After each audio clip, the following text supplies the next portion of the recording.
वाचल्यानंतर ना जरा अंगात आलं. अंगात म्हणजे म्हणतात ना भूत जबर भाई मोठे गेलं तसं भूत जरा अंगात आलं. कारण ते आवरत नाही म्हणून म्हटलं. कारण पकवाज वाचल्यानंतर आम्हाला तर अंगात शारा येतो. मरगाळपणा असला तर तुम्ही पण जागे व्हाल. हा म्हणून भजनाला भगवंत आकळं नको. भजन नुसता काय आपला बसलाय. भजनामध्ये म्हणजे झटका येतो काहीतरी आहे. म्हणून फक्त नाम विठोबाचे अनिक वाचेन श्री म्हटलेलं आहे. भवरोग ऐशे जाय अनिक काय. म्हणून भगवंताचं नाम घेतल्यानंतर काळ्याचा प्रसाद गेल्यानंतर तुम्हाला कुठलाही रोग होऊन दे. जवळजवळ शरीरामध्ये अंतःकरणामध्ये 3.5 कोटी रोग आहेत. 3.5 कोटी रोगामध्ये कुठलाही रोग होऊन दे तो कशाने जातो. पत्यनाम विठोबाचे अनेक वाचे नसेवी भव रोग ऐशे जाय अनेक काय शुल्लक याच्यापेक्षा फक्त काय दृढ विश्वास भगवंतावर ठेवा. भाव धरोनिया वाचे ज्ञानेश्वरी.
सोमुखे आपण सांगतो श्री विष्णू गीता हा प्रश्न. म्हणून शुद्ध भावाने ज्ञानेश्वरी वाटल्यानंतर काय करतो भगवंत. कृपा कटाक्षे ज्ञानी आपल्या पदी बैसली. आपल्या कृपेच्या सामर्थ्याने आपल्याला पदावर बसवत असतो. म्हणून तशी कृपा असावी लागते. भगवंत कृपेचा आहे दयाळू. म्हणून ही कृपा अनेक प्रकारची कृपा आहे. गुरुकृपा संत कृपा अशा 3 प्रकारच्या कृपा आहेत. पण त्यापैकी आम्ही कुठली कृपा भगवंताला आवडतो. आता जर उदाहरण दिलं ना कासवीचं उदाहरण देतं. आता कासव आहे ना तुमचं का कासव लावलं आहे. त्या कासवाचं काय ग्रामीण साधारण महत्व आहे. मी बघितलं मगाशी कासव लावलं मंदिरामध्ये. कासव का असावं. कासवीचा असा प्रताप आहे. समुद्रामध्ये कासव विते. वियाल्यानंतर काय होतं माहिती काय तिच्या पिळांची भेट कधी होत नाही. कासव एका बाजूला पिळ बाजूला असं सांगत नाही त्याला दृष्टांत. म्हणून त्या कासवीची अशी अवस्था निर्माण होते ज्यावेळी त्या मुलांना आपल्या आईची आठवण येते की माझी मुलं कुठे गेली असतील. कासवीला आठवण आल्यानंतर ती कासव काय करते माहिती आपल्या कृपेच्या सामर्थ्याने अवलोकन करते माझे बाल कुठे. आणि तिची कृपा त्यांच्यावर पडल्यानंतर त्यांची वाढ होते. कासवीचे बाळ वाढे कृपा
आपल्या मुलांची आठवण आल्यानंतर कासवीचे बाळ वाढे कृपादृष्टी आपल्या मुलांवर दृष्टीने अवलोकन करते आणि अवलोकन केल्यानंतर काय होते ती मुलं झपाट्याने वाढायला लागतात.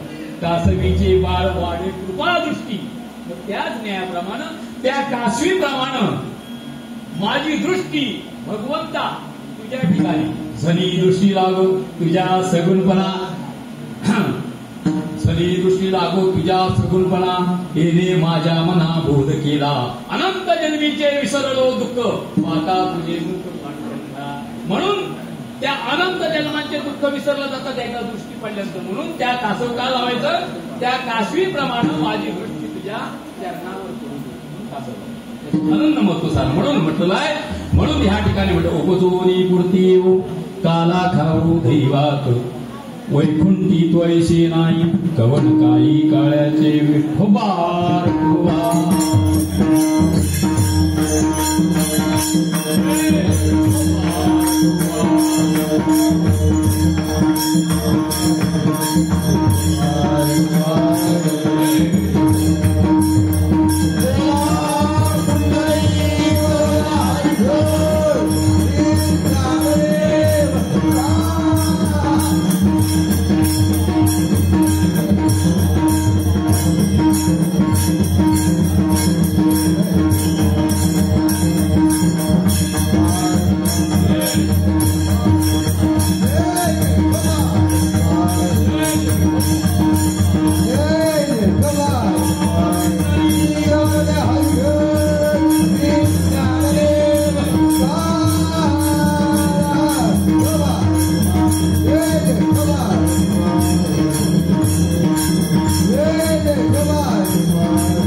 पुढे जातोय.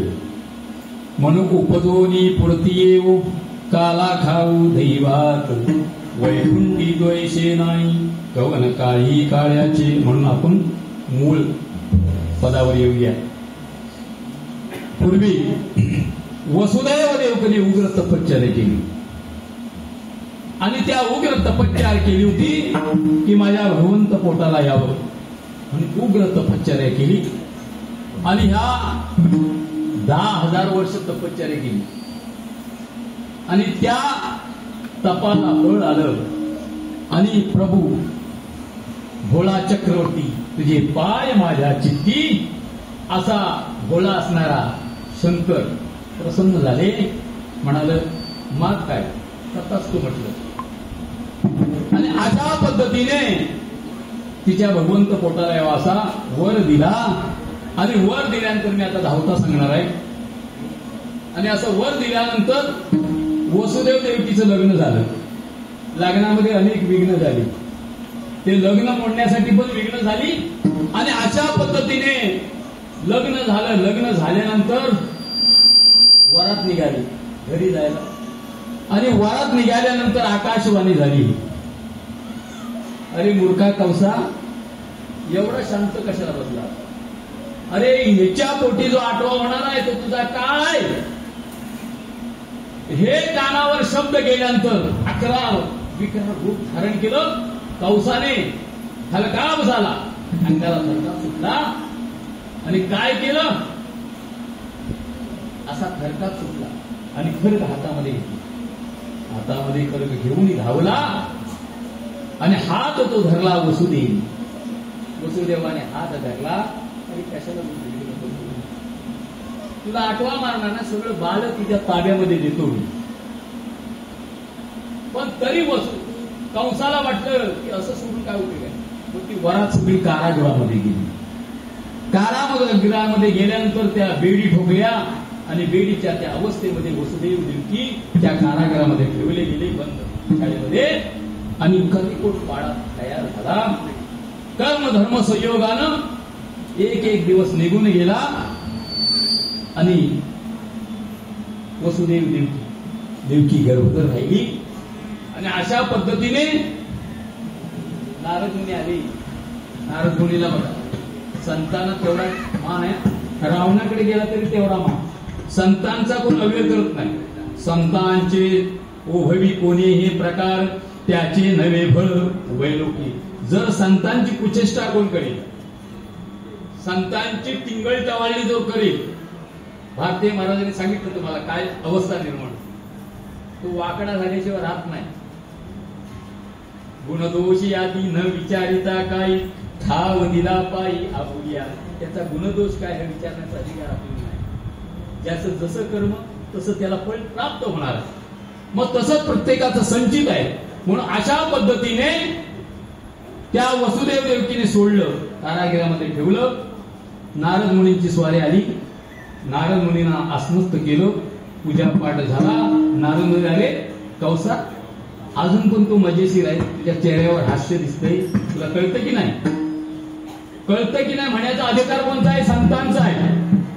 संतांचे पुढे कंस नगर रावण सुद्धा गप्प होता. नारद सर्व ठिकाणी भ्रमण करायचं असायचं. मग त्या नारदाने जरा चूळ लावली. नारद, ज्याने लावलेली कळ कधी रद्द होत नाही त्याचं नाव नारद. आणि नारदाने सांगितलं, कंसा ते काय गप्प बसलाय? अरे हिच्या पोटी होणारा 8वा तुझा काळ आहे की नाही? मग तिचे 8 मारून टाक ना, कशाला थांबलाय? अरे पहिल्यांदा सुरुवात केली, 1-2 सुरुवात केलीस की पहिला 8वा आहे का शेवटचा 8वा आहे तुला कळतं की नाही? म्हणून तू काय कर, हिची बाल 8 मारून टाक. झाला, गुरु भेटला का? गुरु भेटल्यानंतर कंसाला काय तेवढंच पाहिजे. थरकाप झाला. तुला ठीक आहे, बरोबर आहे, ह्याचं पण म्हणणं बरोबर आहे. कारण काय, राक्षसी वृत्ती झाल्यानंतर तो कुणाचं पण ऐकतो. वृत्ती म्हणजे राक्षसी म्हणजे एखादा बघा, राग ज्याला आला ना की आपण म्हणतो याचा रावण जागा झाला. तेव्हा एक रावण होता, आता अनेक रावण आहेत, आता अनेक दुर्योधन आहेत आणि अनेक कंस आहेत. लगेच राग जागा होतो. का? की तामस वृत्ती आहे आमची. आणि हार काय खातो आणि काय खायला पाहिजे हेच आम्हाला कळत नाही. मांस भक्षण केल्यानंतर तामस वृत्ती निर्माण होते. म्हणून बघा ना, ब्राह्मण बघा तुम्ही, ब्राह्मण गोड बोलल्याशिवाय राहत नाही. गोड बोलणं, गोड मिठा गोड बोलून तुमची अशा पद्धतीने म्हणजे गोड. म्हणून महाराजांनी सांगितले, जिभेवर साखर असते, मधुरावाणी उठी तुका म्हणे वाहू पोटी. म्हणजे मधुर शब्द असावा आणि त्याच्याने आकलन करता येतं भगवंताला. आणि अशा पद्धतीने सांगितलं तर बोल साथी बळ मात्र आता सांगत. म्हणून भगवंताने अवतार का घेतला? भगवंताला काय तर प्रयोजन आहे ना. म्हणून भगवंताने अनेक, मी आता सांगत नाही, अनेक बाल मारली आणि भगवंत अवताराला उदरामध्ये येणार तेवढ्यात आकाशवाणी झाली. म्हणून भगवंताने अवतार गुण पेडावया अवतार श्री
धर्म लयाला जातो तेव्हा तेव्हा भगवंताला अवतार घ्यावा लागतो. फुकट काय ते तिच्या पोटी जन्माला आला ओ ऋण ऋण फेडावया अवतार देशी आपुल्या पाळीशी. म्हणून प्रत्येकाचं ऋण होतं. 7व्या अवतारामध्ये ऋण होतं. कुणाचं? 7व्या अवतारामध्ये बलीची मुलगी रत्नमाला. ती रत्नमालाचं ऋण होतं. ती रत्नमाला बटूचं रूप धारण करून भगवंत जेव्हा बलीच्या द्वारामध्ये आला 2 पावलामध्ये पृथ्वी दान मागितली. 3रा पाऊल ठेवला बलीला पाताळा नेला. पाताळात घातली गेली. मग त्यावेळी ते बटूचं रूप ते भगवंताचं रूप पाहिल्यानंतर ती रत्नमाला मोहित झाली. आणि मोहित झाल्यानंतर काय म्हणते माहिती काय? ह्या बाळाला मी स्तनपान करीन. मी स्तनपान करीन. चित्ताचा तू साक्षी तुझ्याकडे. भगवंताला कळलं थोडा चांगला गिऱ्हाईक आला म्हणून भगवंत म्हणतो ठीक आहे मी काय आहे मी ह्याच्यामध्ये बंधनामध्ये मी पूर्णपणे नाही म्हणून मी काय करीन तुझ्या 8व्या अवतारामध्ये तुझं ऋण पूर्ण करीन. मी आता बंधनामध्ये म्हणून भगवंताचा 8वा अवतार म्हणजे पूर्ण अवतार.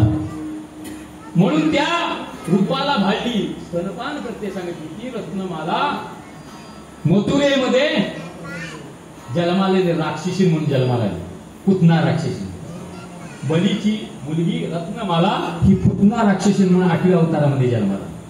आणि अशा पद्धतीने ऋण फेडणे अनेकांचे आई वडिलांचे ऋण फेडले. ज्यावेळी जन्माला आल्यानंतर प्रवेश केला भगवंताने प्रवेश केल्यानंतर काय तिथं शिल्लक राहत नाही. आणि प्रवेश केल्यानंतर सगळं आई वडिलांचं पहिलं उपकार. रात्री कीर्तनामध्ये नाही की आई वडिलांचे उपकार पहिले फेडले. तुम्हाला खरं सांगू आई वडिलांचे उपकार असतात. आता रात्री तुम्ही सगळ्यांनी ऐकलं की तुम्ही आम्ही कोण नसतात हे फक्त नाते लावलेले. तो आत्मा कुठे जाईल सांगू शकत नाही. तो कर्नाटकामध्ये जाईल का अहमदनगरमध्ये जाईल हे सांगता येणार नाही. आम्ही फक्त म्हणतो माझा. हे सगळं थोतांड आहे. म्हणून काय करावं जो हे सगळं सिद्ध आहे हात चालावया पाय तव तू सहित आपले पाय तीर्थयात्रा जाय चुकू नको. फक्त भगवंताचं नाम घ्यायला चुकू नको. हे सगळं जाणार आहे. मृग जलवत जाईल रया. कोणाचे मायबाप कोणाचे गणगोत्र मृग जलवत जाईल रया. विषयाचे समसुख बेगडाची बाहुली. विषयाचे समसुख बेगडाची बाहुली. आता बघा ढग उठले अभराची सावली जाईल रया. ढग आल्यानंतर वाटतं काय दिसावं आहे पण क्षणार्धात ते ढग निघून जातात. अभराची सावली जाईल रया. हे सगळं थोतांड आहे. हे रयाला जाणार मग कधी जाईल हे सांगू शकणार नाही. म्हणून अशा पद्धतीने भगवंताने रीत मिळण्यासाठी अवतार केला. आणि 8वा अवतार भगवंताने प्रवेश केला. त्या कारागृहामध्ये प्रवेश केला. 12 वर्षाची मूर्ती. आणि 12 वर्षाची मूर्ती पाहिल्यानंतर आईला थरकाप झाला. आई मनमोहित झाली आणि शांत झाली. भगवंताला म्हटलं अरे तू माझ्या पोटाला येणार असा 12 वर्षाची मूर्त तू माझ्या पोटाला लहान हो ना. काय भगवंत काय राहत एवढा प्रभू व्हावे तेने संपुष्टी राहावे. अरे एवढा होतो कधी एवढा होतो कधी एवढा होतो असा भगवंत एवढा प्रभू व्हावे तेने संपुष्टी व्हावे म्हणून भगवंत लहान झाला. आणि ते हे रूप पाहिल्यानंतर काय म्हणजे यशोदा अगदी मोहित झाली. वसुदेव देवकी एकदम मोहित झाली. एकदम भानावर आली. उठवलं काय करते काय म्हणून आता मला इथे व्यवस्था काय जन्मावर बाल आल्यानंतर काय म्हणजे सगळ्या बेड्या सगळ्या खुंटल्या. सगळे रक्षक झोपले. आणि झोपल्यानंतर वसुदेवानं म्हटलं आता काय करणार. रात्री तुम्ही ऐकला की आपल्या मुलग्याचं कसं होईल. ह्या चित्तामध्ये ग्रास असा असणारा वसुदेव त्याने त्या पारड्यामध्ये घेतलं आणि चालू लागला. तिकडे काय आलं माहितीये काय रोहिणीच्या उदरामध्ये गर्भ नेऊन गाठला तो बलिरा. आणि योग माया गोकुलामध्ये आली. आणि ती योग माया ही जी योग माया आहे ना ती योग माया सगळ्यांचं असं करते ती योग माया म्हणतात आदिमाया शक्ती. आणि अशा पद्धतीने यमुना नदीला पूर आला होता. रात्र असा आला होता. वरच्या ओळच्या नागोबा खालच्या ओळच्या असा सगळ्या देवांची नावं का माझ्या मुलाचं रक्षण व्हावं. रक्षणासाठी हा सगळा ठास होता. पण यमुना वर वर काळाने चढत होती आणि धोधो पाऊस पडत होता, विजांचा कडकाडात होता. अशा पद्धतीने फक्त त्याच्या चित्तामध्ये एक बाळ, मातेची या चित्ती अवघी बालकाची व्याप्ती, देव विसरे आपला जवळी घेता शिन गेला. फक्त बालकाची व्याप्ती, बस. काय व्हायचे? देह जावा तो राहू पांडुरंगे दृढ भाऊ, चरण न सोडी सर्वता आल तुझी पंढरीनाथा. अरे जीव गेला तरी चालेल, पण माझा बाल त्या गोकुळामध्ये गेला पाहिजे. हा ठास.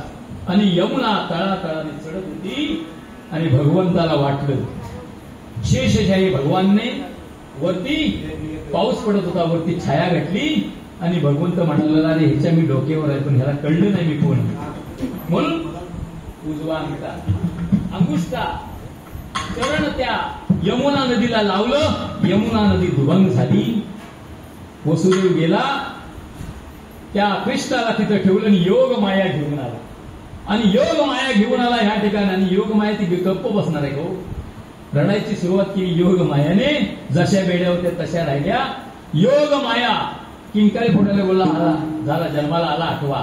म्हणून वसुदेव कंस आला आणि बघितलं, मागे पुढे बघितलं, कोण मुलगा आहे काय बघितलं नाही. पाय धरला, घरघर घरघर फिरवली आणि हातातून निष्ठून गेली विजेसारखी. जशी वीज चमकते ना तशी विजेसारखी चमकून गेली. अरे मूर्खा कंसा, ज्याची तू वाढ बघतोस ना तो गोकुळामध्ये आठवा तुझा काळ वाढतोय. विठाला विठा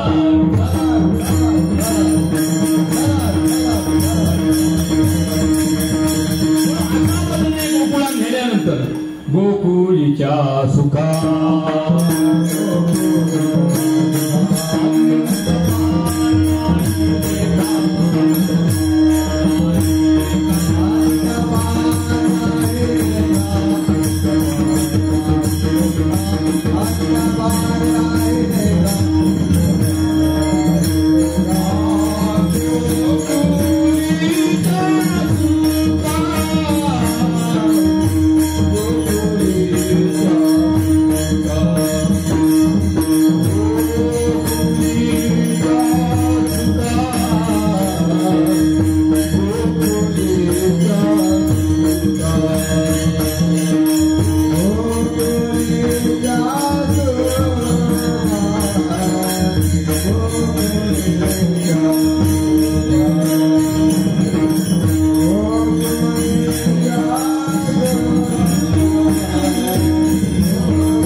अंत पारणाईले का बाळ कृष्ण नंदा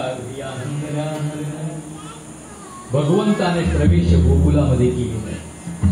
गोकुलामध्ये प्रवेश केल्यानंतर सुख समाधान नांदायला लागले. भगवंताने फक्त प्रवेश केले आणि प्रवेश केल्यानंतर हे समजलं गोकुळीच्या सुका अंत पारण आई लेका बाळकृष्ण नंदा घरी आनंदल्या नराड्या.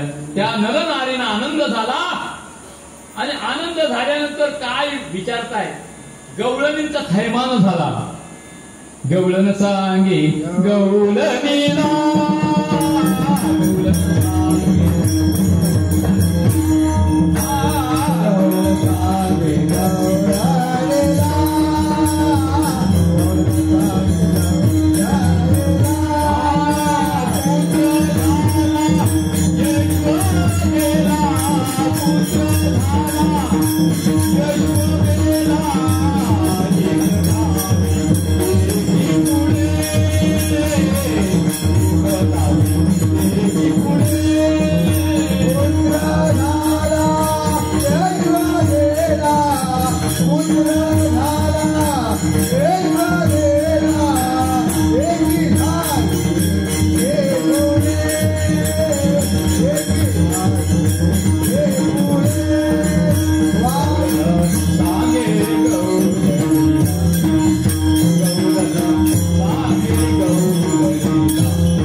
गरबा काढायचा होता.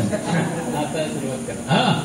म्हणजे अभंगामध्ये गरबा राम रक्षामध्ये गरबा गायलेला आहे. गरबा आता लगेच आगमन झाल्यानंतर वाजवायला सुरुवात केली.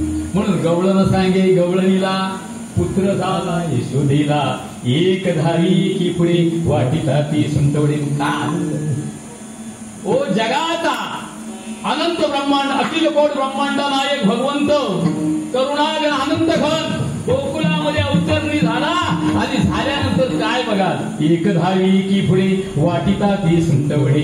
म्हणून प्रत्येकाला सुंटवडे द्यायला लागली. काय आनंद आहे. आनंदाची डोही आनंद तरंग. प्रत्यक्षात भगवंत जन्माला आला आणि त्या भगवंताचं रूप पाहिलं. रूप कसं होतं?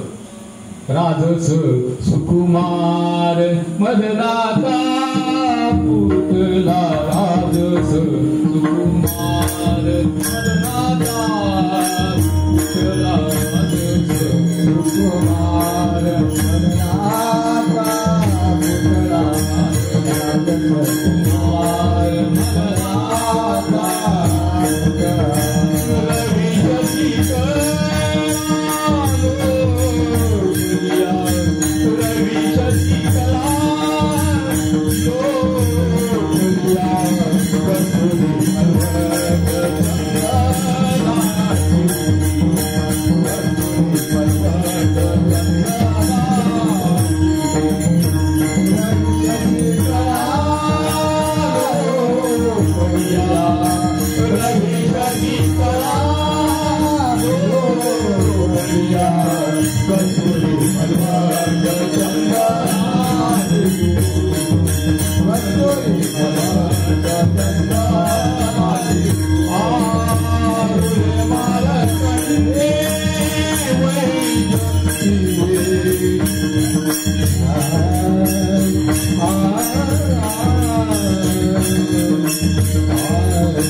Ah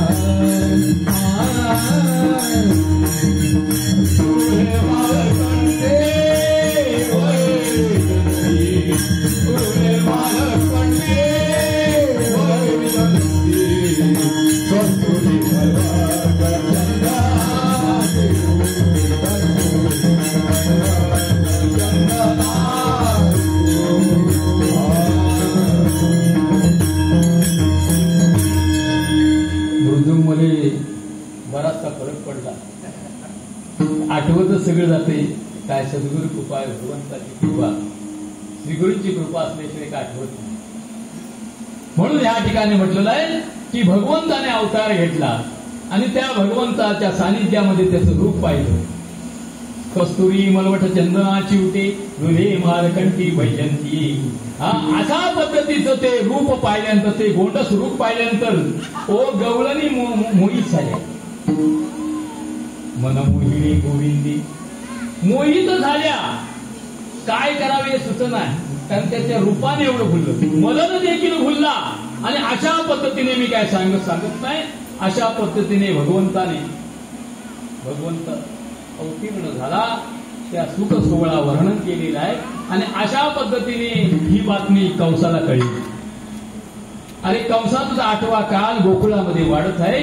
म्हणजे कर्म धर्म संयोगानं त्या मथुरेमध्ये मोठी सभा बसवली आणि त्या सभेमध्ये सांगितलं की हा 8व्याचा काळ कोण मारणार, कोण त्याला. म्हणून त्या पैजेचा इडा त्या मीटिंगमध्ये एका पुतनाईने पुतनाई सांगतो ना, पुतनाई राक्षस होती, तिने इडा उचलला की मी कृष्णाला मारते जाऊन गोकुलामध्ये, तुम्ही निवांत राहा. आणि मग काय केलं माहितीये काय, आपलं राक्षसी रूप पालटलं आणि चांगलं रूप परिधान केलं आणि स्तनामध्ये विष धारण केलं. प्रयुक्त करायला पाहिजे. आपण नाही, डॉक्टर आल्यानंतर आयुर्वेदिक गोळ्या दिल्यानंतर 8-15 दिवसांचा फरक पडतो. बाकी 500 ml गोळ्या घेतल्यानंतर लगेच फरक पडतो. पण त्या 500 ml गोळ्यामध्ये आपल्याला झोपवतं, आपल्याला कळत नाही. आपली किडनी बाद करतो हे आपल्याला कळत नाही. मग अशा पद्धतीने आता थोडासा प्रयोग करायला पाहिजे ना. औषधाचा फरक येतोय. म्हणून त्या गोकुलामध्ये पुतनाई आली, रूप पालटून आली, तेजस्वी रूप धारण करावी, मनुष्य देह धारण केला आणि त्या गोपाळांना स्तनपान करायला. आणि स्तनपान करत असताना एक गोपाल गतप्राण असे 100 गोपाल मारले. रूप धारण केलं, तिथनं पलटली, बोलला हे औषध लागू आहे, म्हणजे कृष्णाला लागू पडेल. म्हणून त्या कृष्णाच्या महालामध्ये गेली आणि गेल्यानंतर यशोदा बसली. यशोदा, अगं मोठ्या थाटामध्ये बारसं केलंस, मला सांगितलं नाही. मी तुझी चुलत बहीण आहे, मला का सांगितलं. आता यशोदा म्हणते कुठली बहीण, काय बहीण, काय सांगायचं. हो म्हणते, कारण आनंदाच्या डोळ्यामध्ये होती, आनंद होता, भगवंत जन्माला होता. आणि अशा होते ठीक आहे, तर मला आताच मी झोपवले, त्याला आंघोळ घालून, त्याला उठवू नका. आता हे भावाने ऐकलं, कर्तुम अन्यथा कर्तुम अखिल कोण ब्रह्मांडाचा नायक हा कधी झोपतो का. झोपेचं सोम केलेलं होतं आणि हे शब्द ऐकायला आले. पुतनाईचे शब्द कानावर ऐकल्यानंतर जागा झाला, बोलला गिराक आला, आता आपला माल नक्की, आपला माल जाणार, स्टॉकला शिल्लक राहणार नाही. आणि म्हटल्यानंतर जागा झाला आणि मुलीला रडायला लागला. कवा रडायला लागला. रडायला लागल्यानंतर काय गे यशोदा, माझ्याशी कुठे बोललीस. बोलला झोपलाय बाळ. हे काय बाळ रडतंय. म्हणून त्या महालामध्ये गेली आणि कृष्णाकडे पाहिलं. ते कृष्णाचं रूप पाहिलं. बघा, राक्षसी वृत्तीची होती पुतनाई. आणि ते रूप गोंडस रूप पाहिलं. मदनाला भुलविल असं रूप पाहिल्यानंतर 1 तास समाधी लागली.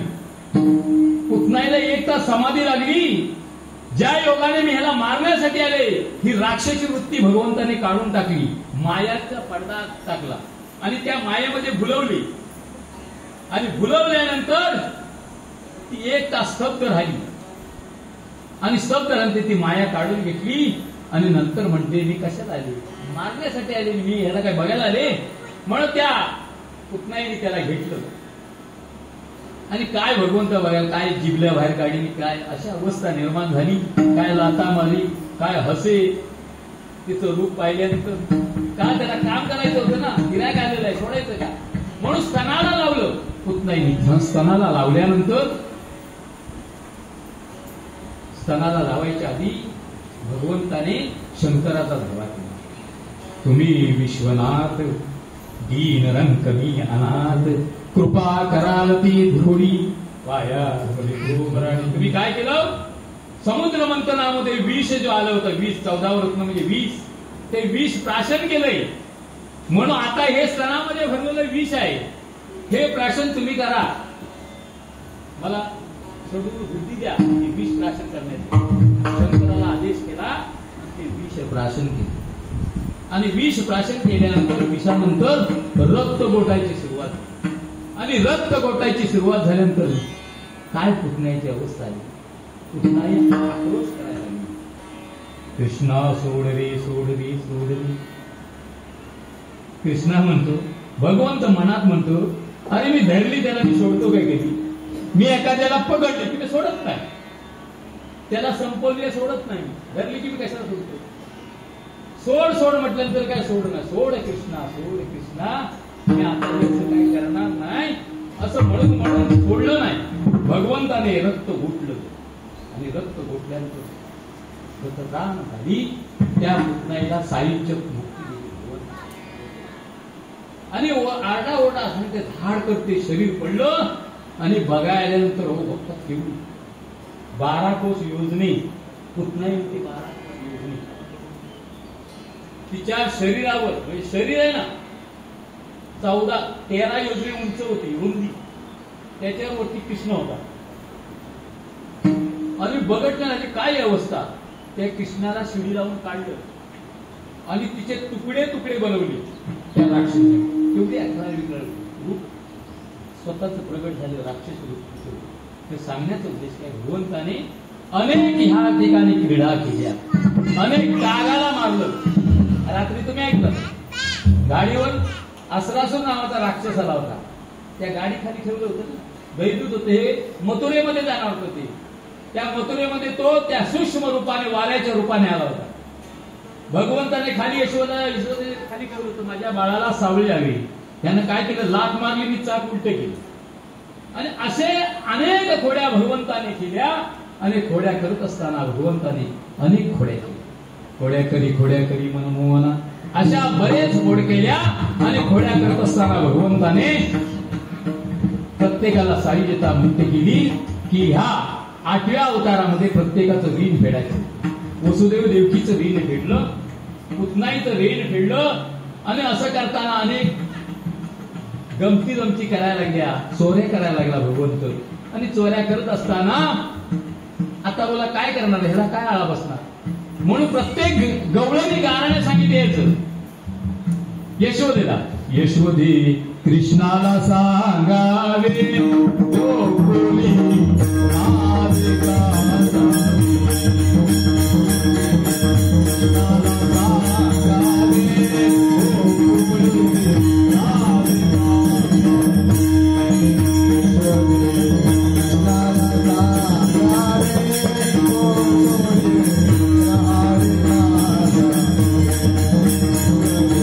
कृष्णाला सांगावे गोकुळी राधिका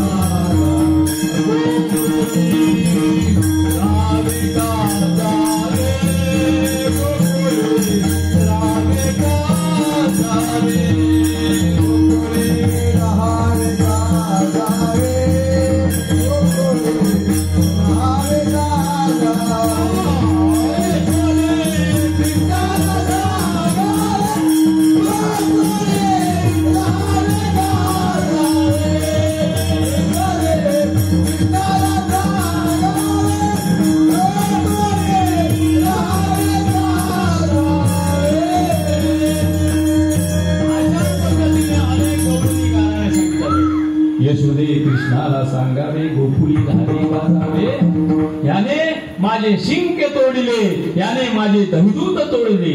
अशा पद्धतीने अनेक गाणना करत आल्या गवळणी. एक गवळणीने सांगितलं मी तुला उकळीला बांधतो. आणि उकळीला बांधले एवढं कळल्यानंतर साधा आहे गवळ. तिच्या घरामध्ये गेला, मला कशी उकळीला बांधते पाहूया. घरामध्ये गेला आणि नवरा बायको झोपलेली असताना एक मुंगूस सोडला, मुंगूस एक सोडला. नवरा बायको झोपलेली असताना मुंगूस सोडला. नवऱ्याची दाढी होती आमच्याकडची आणि बायकोची मी. आता ती बायको उंच होती, नवरा ठेंगणा होता, जरा ठिंग होता आमच्यासाठी.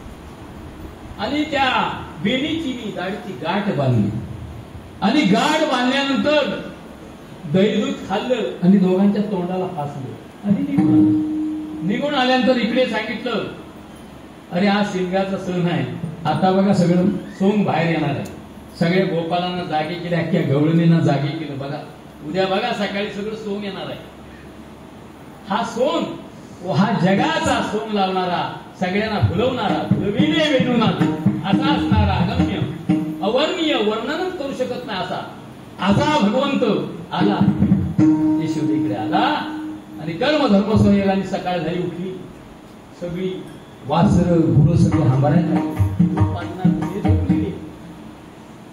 उठावं तर दाढीला हसका बसतोय, उठावं तर वेणीला हसका बसतोय.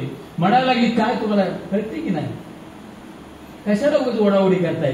ते म्हणते, अरे मी कुठं ओढतोय, तू मला ओढते.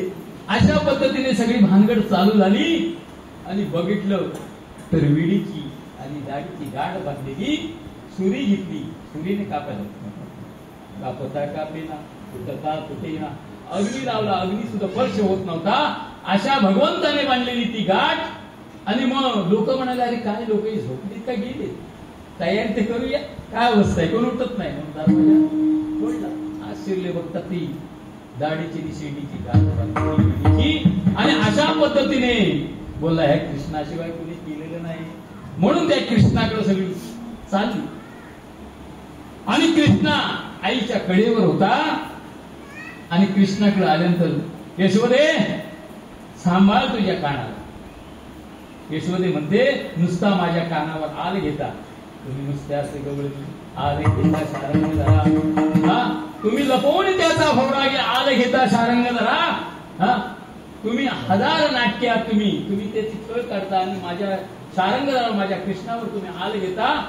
आणि अशा बघ, माझा कृष्णा तसा नाही, माझा कृष्णा कसा भोळा आहे.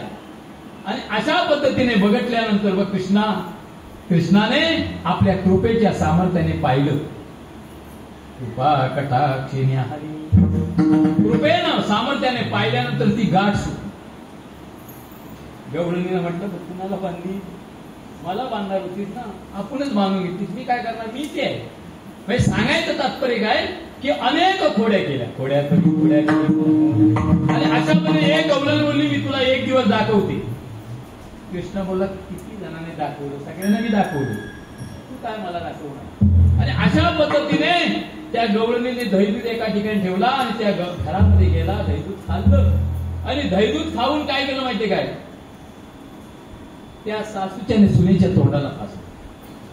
सासूच्या सुनेच्या तोंडाला फासल्यानंतर सासू उठली, काय ग, मी म्हणतो कृष्णा दहीदूध चोरून जातो आणि तू लबाड ग, चोरून तू दहीदूध खाते. तुला आई, तुमच्या पण तोंडाला, तुम्ही मला वाटतं आधी खाता, तुम्ही माझ्यावर आल घेता. आणि अशा पद्धतीने तेवढ्यात कृष्णा धावत होता, तेवढ्यात पकडलं कृष्णाला. पकडल्यानंतर बघ, तू म्हणतो कसा नाही सापडलं की नाही. आणि कृष्णाला धरून नेलं. आता बोलला, जातो यशोदेला सांग, यशोदा तू म्हणते ना माझ्या कृष्णाला पकडून दाखव. आवाज पकडला, कृष्णाला पकडल्या म्हटल्यानंतर सगळी गौरी, सगळे गोपाल सगळे एकत्र झाली ते बघायला. कृष्णा गवळणी सगळ्या एकत्र झाल्या आणि असा बघायला गेल्यानंतर सगळ्या जमाव जमला. प्रत्येकाचा एकदा का जमाव जमल्याचे लक्ष नसतं कुणावर, बघत असतात प्रत्येक. मग ह्याने काय केलं, तेवढ्यात त्या गवळणीचा नवरा हात आपला काढला आणि त्या नवऱ्याच्या हातात तिचा हात घातला आणि हा सूक्ष्म रूपाने धावत सुटला आणि आपल्या आईच्या मालात गेला आणि आईला सांगितलं, अनंत ब्रह्मांडे भूतरी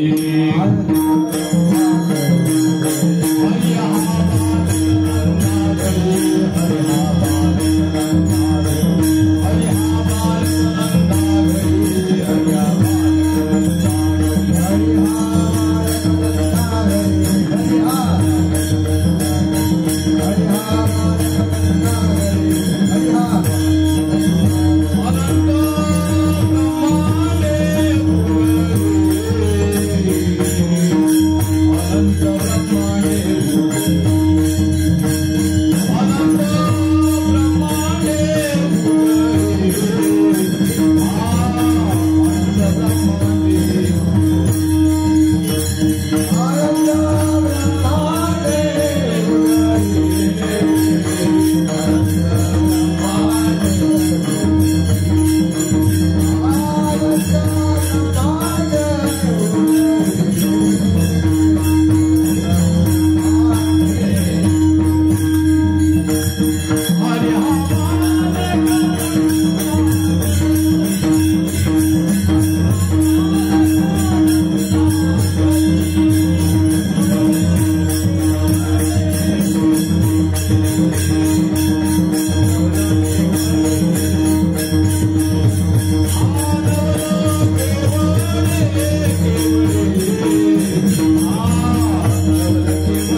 कोट ब्रह्मांडा नायक आपल्या आईच्या कडेवर होता.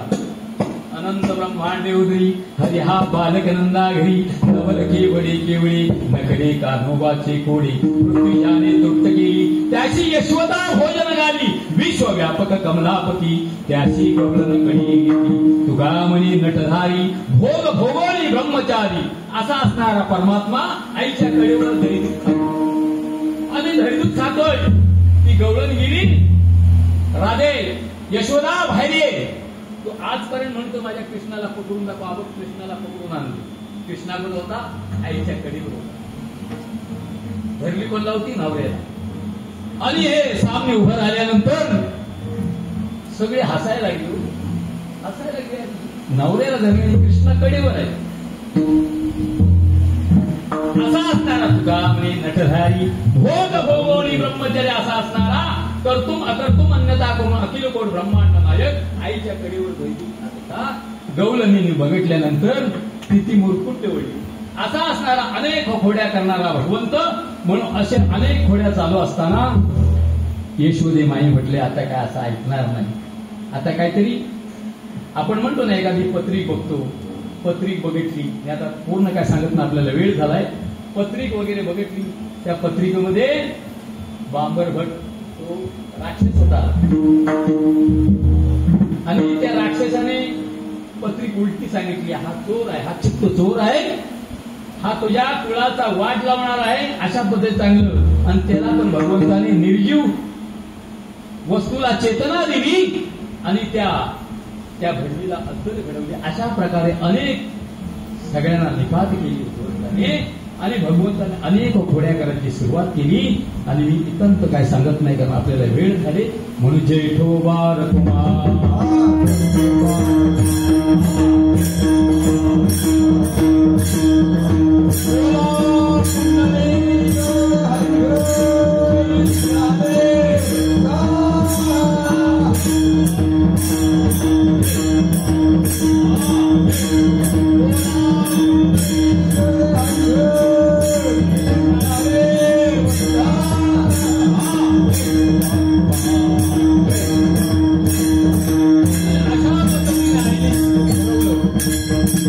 पूर्वीची शाळा म्हणजे कुठली शाळा?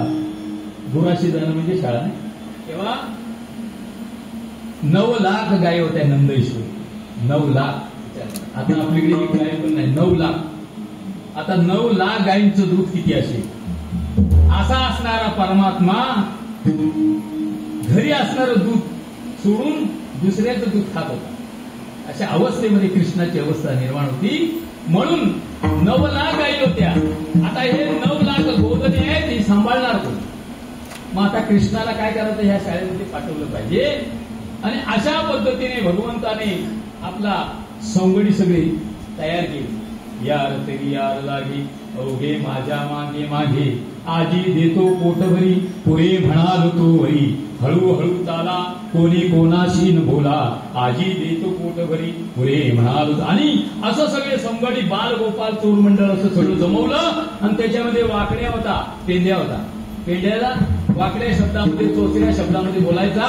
भगवंताला त्याला आनंद नाही बा कृष्णा येणार तुमच्या संतीला बा. एके दिवशी गंमत झाली यशोदे माईने गाईचा केला देवा. सर्व लोकांना वाटी वाटी दिला मला मात्र अर्धी वाटी दिली नाही बा कृष्ण. अशा पद्धतीने ते बोबडे बोल भगवंत त्याला आनंद वाटत होता. कारण भगवंत आनंद घन आहे करुणा घन आहे.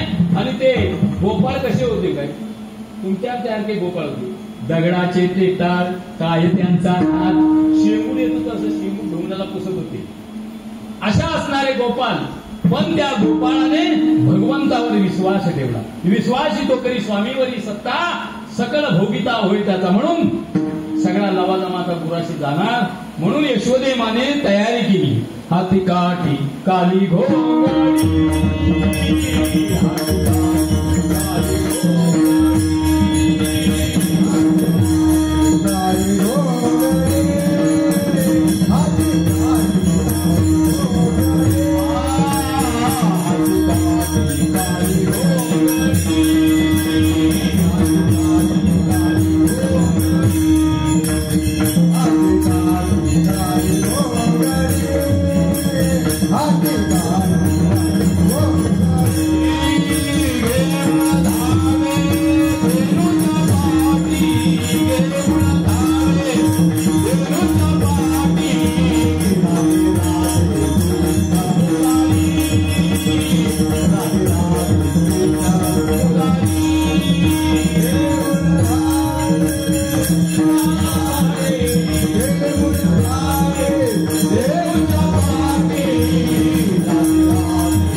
धुडधुड चाले धेनूच्या पाटे राधे राधे कृष्ण मुरारी असा असणारा तो घनश्याम सावळा सगळ्या गोपाळांना एकत्र केलं आणि धेनूच्या पाठी चाललं आणि चालल्यानंतर यमुना नदीवर सगळा मेळावा जमा झाला आणि यमुना नदीवर गेल्यानंतर त्या यमुना नदीवर चेंडूफळीचा खेळ चालला.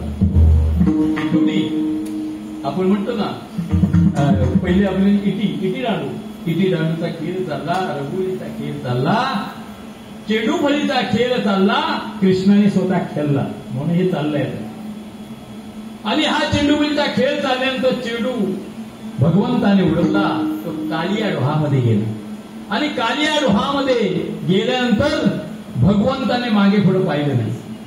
बाळगोपाल घाबरले. अरे कालिया, तो कालिया नाग होताना त्या ठिकाणी किती गुरं मरायची, किती लोक मरायची, कारण त्या डोहामध्ये तो विष सोडायचा, त्या विषाने सगळी गुरं मरायची. असा काळ्या नाग हाकराड विकराड आणि भगवंताने त्या डोहामध्ये उडी टाकली आणि पाताळामध्ये गेला आणि पाताळात गेल्यानंतर तो कालिया नाग झोपलेला होता. गाढ झोप लागली होती. त्या कालियाच्या 5 पत्न्या होत्या. त्या पत्नीने भगवंताचं रूप पाहिलं. रूप पाहिल्यानंतर म्हटलं, बाळा तू जसा आलास तसा निघून जा. तो म्हणून तर मी एकदा आलो की मी निघून जात नाही, काम केल्याशिवाय परत जात नाही. तो बोला, अरे हा कालिया जर उठला तर तुला खाऊन टाकील, मग तू इथून पळ काढ. तो बोला, मी जाण्यासाठी आलो नाही, मी याला अद्दल घडवण्यासाठी आले. एवढा मोठा माणूस आहे, काय करणार, त्याला उठवा. हे असं ऐकल्यानंतर कृष्णाचा शब्द कानावर गेल्यानंतर कालिया नाग उठला आणि त्या कालिया नागाने दरखाने फोडली. कालिया नाग म्हणजे काय आणि फोडल्यानंतर कृष्णाने काय घाबरलं नाही. कृष्णाचं जवळजवळ 1 वर्ष युद्ध चाललं होतं. त्या डोहामध्ये, कालिया डोहामध्ये, पाताळामध्ये युद्ध चाललं होतं आणि त्या युद्धामध्ये भगवंताने कालियाला गतप्राण केलं. मुष्टीघात देऊन त्या कालियाच्या फणावर नृत्य करायचं. मृदू मधुर मधुर वाजवितो पोवा नंदाचा नंदन, मृदू मधुर मधुर वाजवितो पोवा. असा त्या बासरीने पोवा वाजवायला लागला आणि नृत्य करायला लागला आणि त्या कालियाने साष्टांग दंडवत घातला. बाबा मी हे ढो सोडून पुढे जातो, कारण तो करतो अन्यथा करतो अखिल कोट ब्रह्मांड नायक. त्याच्या पुढे काय काय चालणार आहे, काय नाही. झाडाचे पान हरे ज्याची सत्ता राहिली अनंता मग कोटे, त्याच्या पुढे काय चालत नाही. हे तुम्ही आम्ही पण म्हणतो, मी कोणतरी आहे. त्याने एकदा रूप दाखवलं ना की आपण कोणाच्या आपल्या जागेवर कळते.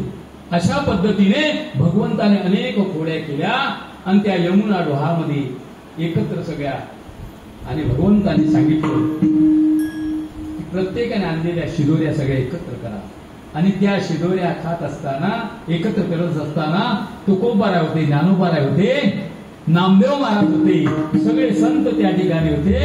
ते संतांनी विनंती केली, अरे भगवंता तुझी सत्व रजती असणारी तुझी जी भाकरी आहे, ही भाकरी आमच्यामध्ये मिक्स कर. कारण काय, तुझ्यामध्ये सत्व गुण आहे, सत्व गुणांची भाकरी आहे तुझी आहे आणि ह्याच्यामध्ये मिक्स केली तर ते आनंद आम्हाला ओतप्रोत आनंद होईल. त्यासाठीच आम्ही आलेलो आहे.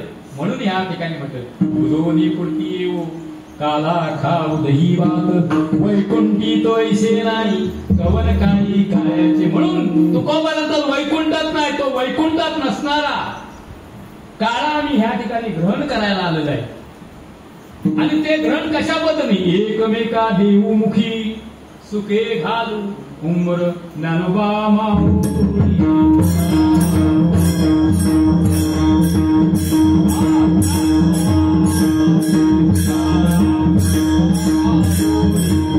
Yeah.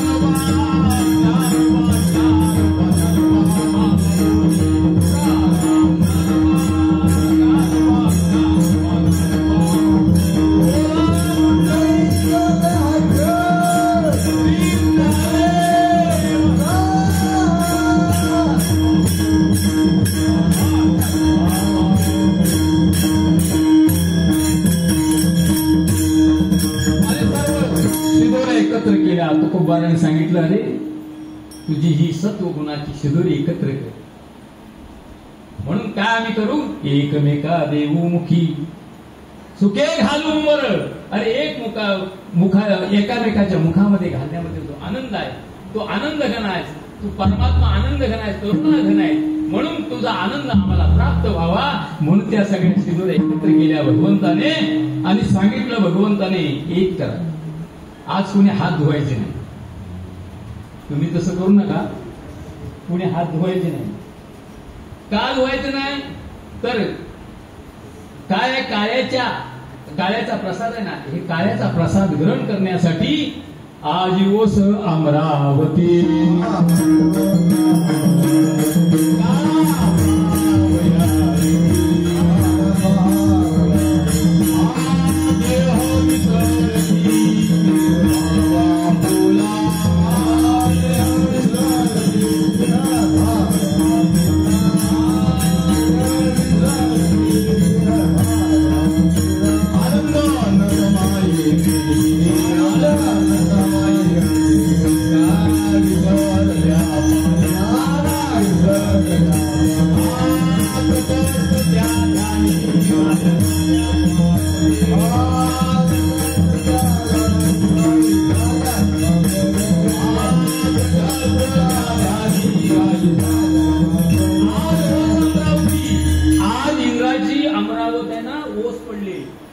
पारधरीवाडीमध्ये सगळं हे वाले या ठिकाणी मला दिसत नाही, तर तुम्ही म्हणाल महाराजाला दिसत नाही, मला दिसत नाही, पण संतांची वाली ही खोटी ठरत नाही. तुका म्हणे तैसे संत आणि जन तोईशी समान मानू नये. संतांनी बोललेले शब्द आहे ते प्रमाण आहे. म्हणून आपण म्हणतो स्वर्गीचे अमर इच्छिताची देवा मृत्यू लोकी भावा जन्मामा नारायण नामे होऊ जीवनमुक्त कीर्तने अनंत गाऊ किती. कीर्तनामध्ये भगवंत येत असतो. म्हणजे ओस अमरावती इंद्राची अमरावती सगळी ओस पडली. आज ओस अमरावती काळा पहावयावती. आज काळा बघण्यासाठी भगवंत सगळे देव आले आणि तेव्हा सगळे देव येणार आणि त्या यमुना नदीमध्ये पाण्याच्या रूपाने माशाच्या रूपाने सगळं स्थलांतरित झालेले आहे. एकानेही त्या यमुना नदीवर हात धुवायला जायचं नाही भगवंताने सांगितलं. का एवढ्या काळ्याच्या प्रसादाचा महत्व आहे, एवढा मोल आहे, अनमोल आहे हा प्रसाद. जर ग्रहण केला तर अनेक जन्मांचं दुःख निवारण होतं. अनेक जन्मांचं दुःख सगळं निवारण नव्हे रोग निघून जातात. असा ह्या काळ्याचा महत्व आहे. फक्त तो श्रद्धेने ग्रहण केला पाहिजे, काय जमून नाही, श्रद्धेने ग्रहण केला पाहिजे. आणि अशा पद्धतीने सगळ्या शिदोऱ्या एकत्र केल्या. आज कोणी यमुना नदीवर जायचं नाही आणि त्या सगळ्या एकत्र शिदोऱ्या केल्या आणि त्या शिदोऱ्या एकत्र करून संगतीचं सुख गवळणीला दिलं आणि पंक्तीचं सुख म्हणजे आता कीर्तन झाल्यानंतर जी पंगत बसणार आहे ती पंगतीचं सुख आपल्याला बालगोपाळांना भगवंताने दिलेलं. म्हणून तिला अति महत्व आहे. म्हणून या ठिकाणी शेवटच्या चरणामध्ये तुकोबारा म्हणतात, तुका म्हणे वालवंट बर्वे नीट उत्तम. म्हणजे का की हा काळा करण्यासाठी वालवंट ज्या कुरुक्षेत्रामध्ये युद्ध झालं तिथं अद्याप काय उगवत नाही ते वालवंट. म्हणजे त्या ठिकाणी क्लेश शिल्लक राहत नाही, भेद शिल्लक राहत नाही, अशा ठिकाणी काळा करायचा. तुका म्हणे काळा कोठे अभेद देखिला जे या पंढरीशी घडे म्हणून म्हटलेलं आहे. तुका म्हणे काळा कोठे अभेद देखिला, ज्याचा भेद निघून झालेला आहे त्याला काळ्याचा प्रसाद ग्रहण करता येतो. म्हणून दोन्ही पुरती येऊ काळा खाऊ दैवात वैकुंठी तो ऐसे नाही गवन काही काळ्याचे. तुका म्हणे वालवंट बर्वे नीट उत्तम. चाल झाल्यानंतर आपला कर्मधर्म संयोगान सद्गुरु गोपाळ प्रसादांना प्राप्त झालेली सेवा. आमच्यामध्ये काही भूलचूक झाली असेल, बोलण्यामध्ये काय भूलचूक गेली असेल तर माफ करा. तुम्ही आम्ही खेळी पिली गदार आनंद आहे. ह्या आनंदाच्या डोहामध्ये आनंद लुटण्यासाठी या ठिकाणी आलेले आहे. तुम्ही आम्ही सगळे एक आहोत. आपल्यामध्ये दुजा भावना आहे. तुम्ही ऐकलंच रात्री एकमेका देऊ मुखी अवघी घालू उंबर. प्रत्येकाच्या मुखामध्ये घास घालण्याचा अधिकार आपला आहे. ह्याच न्यायाप्रमाणे आजचं काळ्याचं कीर्तन संपलं, चाललं आणि तर आपलं कीर्तन संपेल.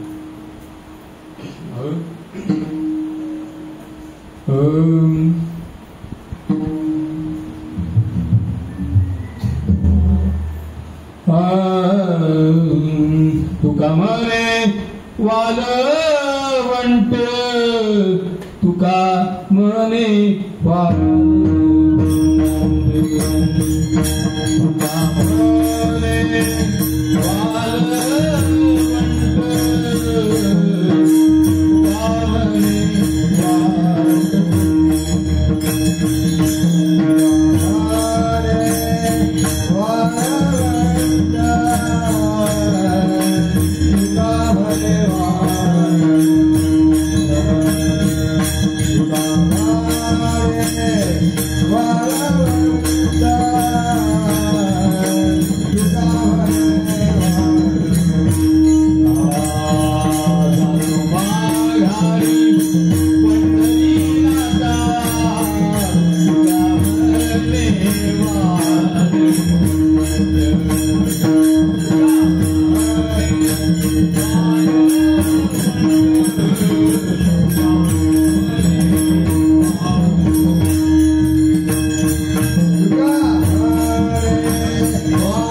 आनंदाची बळे सेवादान जन्मो जन्मांतरी तुझा संगीता करून विठ्ठला दासदेवी तुझा भावाने लावा चित्ता करावंता नाचण्याचा त्यामुळे आम्ही जे जे जागृत येते कल्पतो प्रवेश विठ्ठला माया ठोपा मागणी ते कुठं तरी पाय पांडुरंगा या संतांची निर्मी हिची मधले आरकुत काय मग देवा या संतांची निर्मी हिची मधले ज्ञान दे